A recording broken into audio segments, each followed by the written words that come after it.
Hello दोस्तों, नमस्कार। मैं हूं प्रेम प्रकाश। तो जीएस विद प्रेम के यूट्यूब चैनल में आप सभी का स्वागत है। तो चलिए आज से हम आप लोगों के लिए एक नई सीरीज़ स्टार्ट करने जा रहे हैं। जी हाँ, और इस सीरीज़ का नाम है हमारा जैसा कि आप लोग जानते हैं कि हमने एनसीईआरटी की सीरीज़ स्टार्ट कर दी है जीके जीएस के लिए, आपके सभी एग्ज़ामों के लिए। यह सीरीज़ बहुत ही लाभदायक होगी। और इसमें सबसे बड़ी चीज़ क्या है कि इस सीरीज़ में आपका जो है प्री मेंस दोनों कवर होगा, क्योंकि यहाँ हम आपको जो है इसमें जो है उत्तर और प्रश्न उत्तर के टाइप में भी कुछ क्वेश्चन आपसे करवाएंगे, क्योंकि आप लोग जानते हैं कि इस समय जो आयोग का ट्रेंड हो चुका है कि आप केवल वन लाइनर पढ़ के सिलेक्शन नहीं ले सकते, तो आपको डीप में उसके बारे में जानना ज़रूरी होगा। तो यहाँ पर हम आपको इस तरह का क्लास करवाएंगे कि इससे आपके मेंस के लिए भी इम्पोर्टेंट होगा। तो चलिए देर ना करते हुए हम शुरुआत करेंगे इस क्लास को। पहले आप हमारी क्लास को पूरी तरह से देखिएगा, उसके बाद फिर बताइएगा कि आपको क्लास कैसी लगी। तो चलिए हम देर ना करते हुए शुरुआत करेंगे आज की क्लास को। और सबसे पहले हम स्टार्ट करेंगे पहले क्वेश्चन से। तो देखेंगे यहाँ कक्षा 9 से लेकर 12 तक की जितनी भी एनसीईआरटी है उनके सभी हम यहाँ पर जो है क्लास है, सभी किताबों को हम यहाँ करवाएंगे। जो मेजर सब्जेक्ट होते हैं इतिहास, भूगोल, पॉलिटी और साथ ही सब हम करवाएंगे। तो आज हम शुरुआत किए हैं यहाँ पर जो है भूगोल से। तो कक्षा 9 की एनसीईआरटी किताब से शुरुआत करते हैं। तो सब देखेंगे, सबसे पहला क्वेश्चन हम देखेंगे हमारे सामने।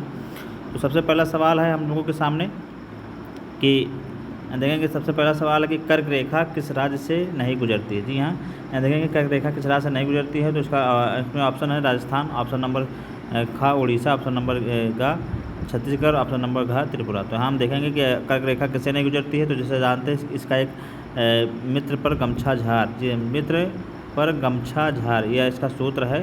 तो यहाँ से भी आप जो है इसका लगा सकते हैं। तो यहाँ देखेंगे तो मित्र पर गमछा झार से देखा जाए तो यहाँ पे ऊ नहीं कहीं आ रहा है, तो आपका राइट आंसर उड़ीसा हो जाएगा। बाकी आपका मिजोरम हो गया, त्रिपुरा हो गया, पश्चिम बंगाल हो गया और मध्य प्रदेश हो गया, छत्तीसगढ़ हो गया, झारखंड हो गया, राजस्थान हो गया। तो इनसे सबसे जो है हमारी जो है कर्क रेखा गुजरती है, तो इसे आप लोग याद रखेंगे। अगला हम लोग देखेंगे भारत के सबसे पूर्वी देशांतर कौन सा है। जी हाँ, यहाँ पर पूछ रहा है कि भारत का सबसे पूर्वी देशांतर कौन सा है। तो यहाँ पर ऑप्शन नंबर देखेंगे, ऑप्शन नंबर का 97.25, ऑप्शन नंबर खा 77.6, ऑप्शन नंबर ग 68.7 और ऑप्शन नंबर घ 82.32। तो इसका राइट आंसर आपको बताना है। तो इसका राइट आंसर हम लोग देखेंगे नीचे। तो इसका राइट आंसर हो जाएगा आपका 97.25। जी हाँ, ये पूर्वी देशांतर है, जो कि कीविथु यहाँ पर सबसे पूर्वी पॉइंट होता है अरुणाचल प्रदेश में। इसे आप लोग याद रखेंगे। तो ये हमारा 97 डिग्री 25 मिनट पर पूर्वी देशांतर होता है। तो इसे आप लोग याद रखेंगे। अगला देखेंगे यहाँ पर कि उत्तराखंड, उत्तर प्रदेश, बिहार, पश्चिम बंगाल, सिक्किम की सीमाएँ किस देश को छूती हैं। तो यहाँ हमने देख लिया कि उत्तराखंड, उत्तर प्रदेश, बिहार, पश्चिम बंगाल, सिक्किम की सीमाएँ किस देश को छूती हैं। तो इसका राइट आंसर आप लोग बताइए। तो इसका राइट आंसर हो जाएगा हमारा नेपाल। जी हाँ, नेपाल की सीमाएँ जो हमारे उत्तराखंड से भी लगती हैं, उत्तर प्रदेश से भी लगती हैं, बिहार से भी लगती हैं, पश्चिम बंगाल से, सिक्किम से, और जो है इसकी सीमाएँ जो हमारी लगती हैं। तो यहाँ उनसे देख लेंगे। जी हाँ, इसका राइट आंसर क्या होगा, नेपाल। तो इसे आप लोग याद रखेंगे। अगला हम लोग देखेंगे कि ग्रीष्मावकाश में यदि आप कवरत्ती जाना चाहते हैं तो किस केंद्र शासित क्षेत्र में जाएंगे। तो इसका हम यहाँ पर देखेंगे कि ग्रीष्मावकाश में यदि आप कवारत्ती जाना चाहते हैं तो कहाँ जाएंगे। तो आप लोग जानते हैं जैसा कि कवारत्ती जो है हमारी लक्षद्वीप की राजधानी है। तो इसे आप लोग याद रखेंगे। तो यहाँ हमको लक्षद्वीप जाना पड़ेगा, उसे आप लोग याद रखेंगे। अगला देखेंगे कि मेरे मित्र ऐसे देश के निवासी हैं जिस देश की सीमा भारत के साथ नहीं लगती है, आप बताइए वह कौन सा देश है। तो यहाँ पर option number A Bhutan, option number B Tajikistan, option number C जो है Bangladesh, option number D Nepal. तो इसका राइट आंसर हो जाएगा ऑप्शन नंबर खा ताजिकिस्तान। जी हाँ, ताजिकिस्तान से भारत की सीमा नहीं लगती है, बाकी भूटान से लगती है, बांग्लादेश से सबसे ज़्यादा लगती है 4096 किलोमीटर, इसे आप लोग जानते होंगे। बाकी नेपाल से 1751 के लगभग लगती है। तो इसे भी आप लोग याद रखेंगे।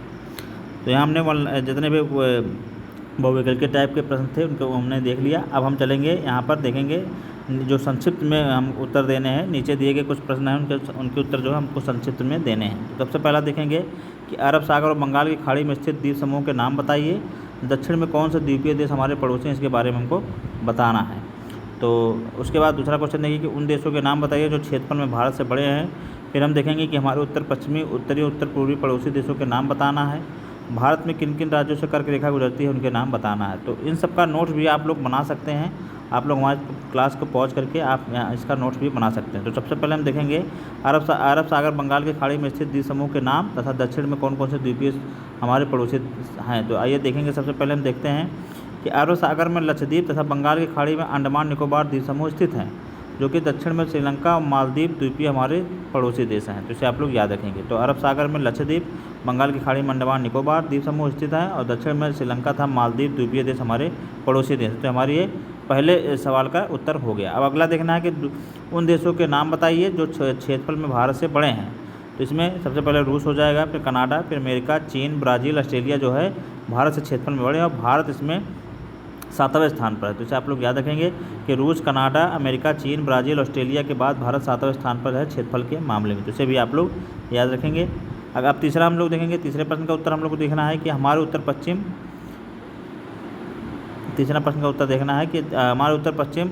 उत्तर पूर्वी पड़ोसी देशों के नाम बताइए। तो हम यहाँ देखेंगे कि हमारे उत्तर पश्चिम पड़ोसी देशों में आपका पाकिस्तान, अफगानिस्तान हो गया। हमारे उत्तरी पड़ोसी देश में चीन, तिब्बत, नेपाल और भूटान हो गया तथा हमारे उत्तर पूर्वी पड़ोसी देश जो है म्यांमार और बांग्लादेश हो गए। तो इसे भी आप लोग याद रखेंगे। अगला हम लोग देखेंगे कि भारत में किन किन राज्यों से कर्क रेखा गुजरती है। तो अभी हमने ऊपर जैसे कि पढ़ा था कि कर्क रेखा कहाँ से नहीं गुजरती, तो उड़ीसा हमने लगाया था। अब यहाँ पर हम आपको बताते हैं कि भारत की किन किन राज्यों से कर्क रेखा गुजरती है। तो इसमें देखेंगे कि कर्क रेखा जो हमारे मध्य प्रदेश, गुजरात, छत्तीसगढ़, झारखंड, पश्चिम बंगाल, त्रिपुरा, मिजोरम राज्यों से होकर गुजरती है। तो इसे भी आप लोग याद रखेंगे। अब हम देखेंगे यहाँ पर प्रश्न तीसरा देखेंगे जो कि थ्योरी सेगमेंट में है। यहाँ पर प्रश्न उत्तर के है, तो यहाँ पर इसे आप लोग अच्छे से देखिएगा। तो सब इसका देखते हैं कि यह प्रश्न है कि सूर्योदय अरुणाचल प्रदेश के पूर्वी भाग में गुजरात के पश्चिमी भाग की अपेक्षा 2 घंटा पहले क्यों होता है, जबकि दोनों राज्यों में घड़ी एक ही समय दर्शाती है, स्पष्ट कीजिए। तो यहाँ पर प्रश्न पूछा गया है कि सूर्योदय जो है अरुणाचल प्रदेश के पूर्वी भाग में गुजरात के पश्चिमी भाग की अपेक्षा 2 घंटा पहले क्यों निकल जाता है, जबकि दोनों राज्यों में घड़ी एक ही समय दर्शाती है। तो इसे आपको स्पष्ट करना है। तो आइए इसको हम विस्तार से जानते हैं और आप लोग अच्छे से करिएगा, इसका नोट्स भी बना लीजिएगा। इन्हीं से हमारे एग्ज़ाम में सवाल बनते हैं और ये बहुत ही अच्छा जो है सीरीज़ हम आपके लिए चलाने जा रहे हैं। आज यूट्यूब पे कोई इस तरह का सीरीज़ नहीं चला रहा। तो आप लोग पूरे वीडियो को एक बार ज़रूर देखें, उसके बाद बताएँ कि हमारी क्लास कैसी लगी। तो उत्तर इसका देखते हैं कि गुजरात और अरुणाचल प्रदेश में समय का 2 घंटे का अंतर है। गुजरात की अपेक्षा अरुणाचल प्रदेश में सूर्य 2 घंटे पहले उदय होता है, किंतु फिर भी दोनों राज्यों में घड़ियाँ एक ही समय दिखाती हैं। पृथ्वी एक अक्षांश घूमने में 4 मिनट का समय लेती है। पृथ्वी जो है एक अक्षांश घूमने में 4 मिनट का समय लेती है, इसलिए 15 अक्षांश घूमने में पृथ्वी को 1 घंटा लगता है। और भारत का अक्षांशीय विस्तार 30 डिग्री है। तो यहाँ हमने देख लिया कि भारत का अक्षांशीय विस्तार 30 डिग्री है, इसलिए देश के सबसे पूर्वी तथा सबसे पश्चिमी भाग के बीच का समय जो है 2 घंटे का अंतर है। तो 15 अक्षांश घूमने में पृथ्वी को 1 घंटा लगता है और भारत का अक्षांशीय विस्तार 30 डिग्री है। तो इसलिए देश को सबसे पूर्वी तथा सबसे पश्चिमी भाग के बीच का समय जो होता है 2 घंटे का अंतर होता है, किंतु भारत के सभी भागों में घड़ियाँ एक समय दिखाती हैं, क्योंकि भारतीय मानक समय 82.5 डिग्री अक्षांश के अनुसार निर्धारित किया गया है। इसलिए गुजरात और अरुणाचल प्रदेश दोनों ही राज्यों में घड़ियाँ एक ही समय दिखाती हैं। तो यहाँ हमने समझ लिया कि अरुणाचल प्रदेश और गुजरात में जो है यहाँ पर सूर्य जो है 2 घंटा पहले ही उग जाता है, लेकिन घड़ियाँ एक ही समय बताती हैं। तो हमने देख लिया कि घड़ी एक समय क्यों बताती है। तो इसे आप लोग समझ लिए। अब हम देखेंगे अगला सवाल देखेंगे। अगला सवाल है कि हिंद महासागर में भारत की केंद्रीय स्थिति में से किस प्रकार लाभ प्राप्त हुआ है। तो यहाँ हमने देख लिया कि हिंद महासागर भारत की केंद्रीय स्थिति में है, इसे किस प्रकार का लाभ प्राप्त हुआ। तो आइए इसका उत्तर हम लोग देखते हैं। तो इसका उत्तर है कि भारतीय भूखंड पूर्वी और पश्चिमी एशिया के केंद्र में स्थित है, जो भाग एशिया महाद्वीप से जुड़ा है। भूमार्ग और पर्वतीय दर्रों की सहायता से वही भाग इसे उत्तर पश्चिम पूर्व दिशा में पड़ोसी देश से जोड़ता है। यहाँ हमने देख लिया कि और अगला देखेंगे कि दक्षिण प्रायद्वीपीय भाग जो होता है हिंद महासागर के अंदर दूर तक चला गया है, जिससे भारत के पश्चिमी तट से पश्चिम एशियाई, अफ्रीका, यूरोप तथा दक्षिण पूर्वी तट से पूर्व एशिया के देशों के साथ नज़दीकी संबंध बनाने में मदद मिलती है। भारत सामरिक स्थिति से प्राचीन समय से ही जल और थल मार्ग के विचारों के समान के आदान प्रदान में सहायता प्रदान की है। यही कारण है कि हिंद महासागर में भारत की स्थिति अत्यंत महत्वपूर्ण है। तो यहाँ हमने देख लिया कि भारत की सामरिक स्थिति से ने प्राचीन समय से ही जल और थल मार्ग के विचारों में समान के आदान प्रदान के सहायता प्रदान की थी, और यही कारण कि हिंद महासागर में भारत की स्थिति अत्यंत महत्वपूर्ण है। तो इसे आप लोग याद रखेंगे। अगला देखेंगे, उत्तर में पर्वतों के आर पार जाने वाले विभिन्न दर्रों के प्राचीन यात्रियों से आने जाने का मार्ग मिलता है। उपनिषदों, रामायण, पंचतत्व की कहानियाँ, भारतीय अंकों, दशमलव प्रणाली संबंधित इसी माध्यम से विश्व के अन्य भागों में पहुँचा गया था। मसाले, मलमल, व्यापार का अन्य सामान भारत से अन्य देशों में ले जाया जाता था। दूसरी ओर यूनानी मूर्तिकला, पश्चिमी एशिया से विभिन्न प्रकार के गुंबद और मीनार बनाने की भवन निर्माण कला देश के विभिन्न भागों में देखी जा सकती है। अगला देखेंगे, हिंद महासागर में किसी भी अन्य देश का समुद्र तट भारत जितना बड़ा नहीं है और वास्तव में हिंद महासागर में भारत की महत्वपूर्ण स्थिति के कारण ही महासागर के नामकरण भारत के नाम पर किए जाने को सही ठहराता है। तो यहाँ हमने पढ़ लिया कि हिंद महासागर किस लिए हमारे लिए महत्वपूर्ण है, उसके बारे में हमने पूरे विस्तार से पढ़ा। इसे आप लोग 1 से 2 बार जरूर देखिएगा और जहाँ से ज़रूर लगे आप उसे नोट्स ज़रूर बना लीजिएगा। अब हम यहाँ पर मानचित्र कौशल के बारे में पढ़ेंगे। यहाँ पर कुछ मानचित्र दिएंगे, उनको देखेंगे। तो दिए गए मानचित्र की सहायता से पहचान कीजिए। पहला है अरब सागर और बंगाल की खाड़ी में स्थित द्वीप समूह। दूसरा भारतीय महाद्वीप के देशों से मिलकर बनता है। तीसरा देखेंगे कर्क रेखा में कौन कौन से राज्य से गुजरती है। चौथा देखेंगे भारतीय भूभाग का दक्षिणी शीर्ष बिंदु क्या होता है। पाँचवा देखेंगे भारत का सबसे उत्तरी अक्षांश। छठा भारत का सबसे पूर्वी और पश्चिमी देशांतर देखेंगे। सबसे लंबी तटरेखा वाला राज्य देखेंगे। भारत और श्रीलंका को अलग करने वाली जल संधि और भारत में केंद्र शासित प्रदेश। तो 9 पॉइंट हैं। यहाँ पर हम इसको मानचित्र की सहायता से चित्र में भी देखेंगे तथा उसके उत्तर भी हम लोग देखने जानने की कोशिश करेंगे। तो यहाँ सबसे पहले हम देखेंगे कि अरब सागर और बंगाल की खाड़ी में स्थित द्वीप समूह कौन सा है। तो यहाँ हम देखेंगे अरब सागर और बंगाल की खाड़ी में स्थित द्वीप समूह कौन सा है। तो यहाँ पर जो हमारा द्वीप समूह है हमारा लक्षद्वीप और अंडमान निकोबार यहाँ पर द्वीप है। तो यहाँ पर लक्षद्वीप, ये अरब सागर हो गया या बंगाल की खाड़ी हो गया। तो इसके बीच में आपका लक्षद्वीप हो गया और ये अंडमान निकोबार द्वीप समूह हो गया। तो इसे हम पहला क्वेश्चन हमारा कंप्लीट हुआ। दूसरा सवाल है कि भारतीय उपमहाद्वीप किन देशों से मिलकर बना है। अब यहाँ हम देखते हैं कि भारतीय उपमहाद्वीप जो है हमारा पाकिस्तान, अफगानिस्तान, चीन, तिब्बत, नेपाल, भूटान और बांग्लादेश से मिलकर बना है। तो आइए इनकी स्थिति में देखते हैं। तो ये हमारा अफगानिस्तान हो गया, पाकिस्तान हो गया, ये चीन हो गया, ये नेपाल हो गया, ये भूटान हो गया, और बाकी ये हमारा इधर आप देख सकते हैं म्यांमार हो गया। तो इन सब महाद्वीपों से मिलकर हमारा भारत बना है। तो इसे हमने देख लिया। तीसरा हम देखते हैं कि कर्क रेखा कौन कौन से राज्यों से गुजरती है। तो हम देखेंगे कि कर्क रेखा किन किन राज्यों से गुजरती है। तो कर्क रेखा को हम देख सकते हैं। कर्क रेखा हमारी गुजरात, मध्य प्रदेश, झारखंड, छत्तीसगढ़, पश्चिम बंगाल और उसके बाद त्रिपुरा और मिजोरम से होकर गुजरती है। तो यहाँ हमने देख लिया कि इतने राज्यों से हमारी जो है कर्क रेखा होकर गुजरती है। अगला सवाल हम लोग देखेंगे कि भारतीय मुख्य भूभाग का दक्षिणी शीर्ष बिंदु क्या है। तो भारतीय मुख्य भूभाग का दक्षिणी शीर्ष बिंदु क्या है। तो यहाँ हम देखेंगे तो यहाँ पर 37 डिग्री 6 मिनट 37 डिग्री 6 मिनट जो है इसका राइट आंसर हो जाएगा। तो यहाँ हम देखते हैं कि दक्षिणी बिंदु क्या है। तो ये जैसे कि ये हम देखते हैं यहाँ पर ये हमारा 4 हो गया। तो ये हो गया नॉर्थ, ये हो गया साउथ, ये हो गया ईस्ट, ये हो गया वेस्ट है। तो ये साउथ पोल है। तो साउथ पोल से 37 डिग्री 6 मिनट होता है। यहाँ हम इसे याद रखेंगे कि यहाँ पर जो हमारा केंद्र बनेगा 37 डिग्री 6 मिनट। तो इसे आप लोग याद रखेंगे। अगला देखेंगे, अगला हमारा पूछा है कि भारत का सबसे उत्तरी अक्षांश की बात करेंगे। तो सबसे उत्तरी अक्षांश जो है यहाँ पर होता है। ये सबसे उत्तरी अक्षांश यहाँ पर होगा जहाँ से हमारा छोर ख़त्म होता है। तो ये हमारा हो जाएगा 8 डिग्री 4 मिनट। तो इसका देखेंगे कि 8 डिग्री 4 मिनट जो हमारा सबसे उत्तरी अक्षांश है। अगला देखेंगे, अगला हमारा क्या पूछा है। तो अगला पूछा है कि भारत का सबसे पूर्वी और पश्चिमी देशांतर की बात करेंगे। तो भारत का सबसे पूर्वी इधर हो जाएगा जो अभी हमने देखा कि 98 दशमलव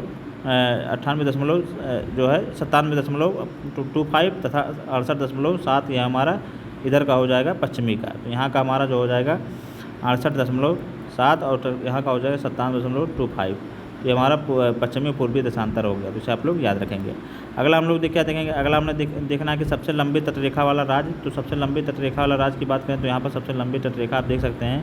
यहाँ पर सबसे लंबी तटरेखा हमारी गुजरात की लगती है या कन्याकुमारी की लगती है। कन्याकुमारी कहा जा सकता है। यहाँ पर हम कन्याकुमारी को कह सकते हैं। हमारी सबसे लंबी तटरेखा वाला राज्य जो है तमिलनाडु जो होता है इसे भी कहा गया है। तो यहाँ पर ये हो सकता है। इसे आप लोग याद रखेंगे। अगला हम लोग देखेंगे कि भारत और श्रीलंका को अलग करने वाली जल संधि की बात करें तो भारत और श्रीलंका को अलग करने वाले पाक जल समरूपण है। इसे आप लोग याद रखेंगे। वैसे फिलहाल सबसे लंबी तटरेखा की बात करें तो गुजरात इसमें सबसे पहले पर है। इसे आप लोग याद रखेंगे। इस समय जो है गुजरात ही पे है। अगला हम लोग क्वेश्चन देखेंगे। अगला क्वेश्चन हमने देखना है कि भारत के केंद्र शासित क्षेत्र। भारत के केंद्र शासित क्षेत्र की बात करें तो भारत के केंद्र शासित क्षेत्र अंडमान निकोबार द्वीप समूह, चंडीगढ़, दादरा नगर हवेली, दमन दीव, लक्षद्वीप, पांडिचेरी और दिल्ली। तो ये भारत के जो है केंद्र शासित समूह के शासित प्रदेश हैं। इनके बारे में हमने देख लिया। अब हम चलते हैं यहाँ पर देखेंगे यहाँ पर देख सकते हैं भारत का विस्तार है, ये भारत का विस्तार है, जो कि यहाँ देख सकते हैं 97 डिग्री 25 मिनट, यहाँ पर 68 डिग्री 7 मिनट। बाकी इसकी जो है पूर्व से पश्चिम लंबाई जो है 2933 किलोमीटर है। वहीं पर यहाँ पर देखेंगे जो है दक्षिणी 37 डिग्री 6 अक्षांश, और यहाँ पर उत्तरी बात करें तो 8 डिग्री 4 मिनट। तो इसे आप लोग याद रखेंगे। और इसकी जो लंबाई हमारी है, इसकी लंबाई की बात करेंगे तो हमारी इसकी लंबाई जो है 3214 किलोमीटर है, 3214 किलोमीटर, 3214 किलोमीटर उत्तर पूर्व से पश्चिम है। तो इसे आप लोग याद रखें। उत्तर से दक्षिण जो हमारी लंबाई है 3214 किलोमीटर, और उत्तर से दक्षिण जो हमारी है 2933 किलोमीटर। इसे आप लोग याद रखेंगे। तो यहाँ हमने देख लिया कि अब परियोजनाकार हैं तो अपने राज्य का विस्तार अक्षांश और देशांतर ज्ञात कीजिए। आप इस अपने हिसाब से देख सकते हैं। रेशम मार्ग के बारे में सूचनागत कीजिए। या भी ज्ञात कीजिए कि नई विकास परियोजनाओं द्वारा उच्च पर्वतीय क्षेत्रों के आवागमन में मार्ग विकसित किए गए। इन सबको करने की जरूरत नहीं है। बाकी आप यहाँ नीचे पढ़ सकते हैं कि रेशम मार्ग जो है चीन भूमध्य सागर के बीच अंतर्राष्ट्रीय व्यापार का एक महत्वपूर्ण मार्ग है, क्योंकि इस मार्ग से होने वाले व्यापार में रेशम का एक बड़ा हिस्सा होता था। अंततः 1877 में फर्डिनेंड वान रिक्टोफेन नामक एक प्रसिद्ध जर्मन भूगोलवेत्ता ने इसका नाम रेशम मार्ग रख दिया था। पारंपरिक रेशम मार्ग पूर्व पश्चिम के बीच संबंध के कारण विकसित हुआ, जिसे सांस्कृतिक विरासत के आदान प्रदान को बढ़ावा दिया। हाल के वर्षों में रेशम मार्ग एक बार पुनः समुद्री मार्ग और थल मार्ग दोनों से प्रयोग किया जा रहा है।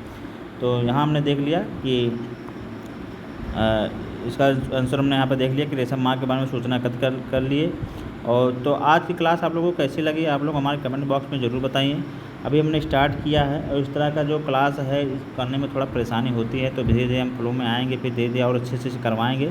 जिस तरह हम और आगे चलेंगे 10 के 11 के NCERT जब पढ़ेंगे उसमें और अच्छे विस्तार से पढ़ेंगे और अच्छी अच्छी चीज़ें पढ़ेंगे, जहाँ से हमारे एग्ज़ाम में डायरेक्ट क्वेश्चन बनते हैं। तो आप लोग इसी को ज़रूर करिएगा और आप लोग बताइएगा कि इस हमारी एक क्लास कैसी लगी। बाकी आपको ऑनलाइन के रूप में तमाम सभी सब्जेक्टों के जो है हम ऑलरेडी आपके चैनल पे हम करवा रहे हैं। आप वहाँ से जाके हमारे जुड़ सकते हैं। ऑनलाइन के रूप में भी हमारी क्वेश्चन PYQ जो है सभी सब्जेक्ट के वो हो रहे हैं, तो आप वहाँ से जाके हमारी क्लास को देख सकते हैं। बाकी आज की क्लास आप लोगों को कैसी लगी, आप लोग हमारे कमेंट बॉक्स में ज़रूर बताइएगा। क्लास अच्छी लग रही है तो इसे शेयर करिएगा, हमारे चैनल को सब्सक्राइब करिएगा। तो फिर मिलेंगे एक नई वीडियो में, एक नए सेगमेंट के साथ। तब तक पढ़ते रहिए, स्वस्थ रहिए। नमस्कार, जय हिंद।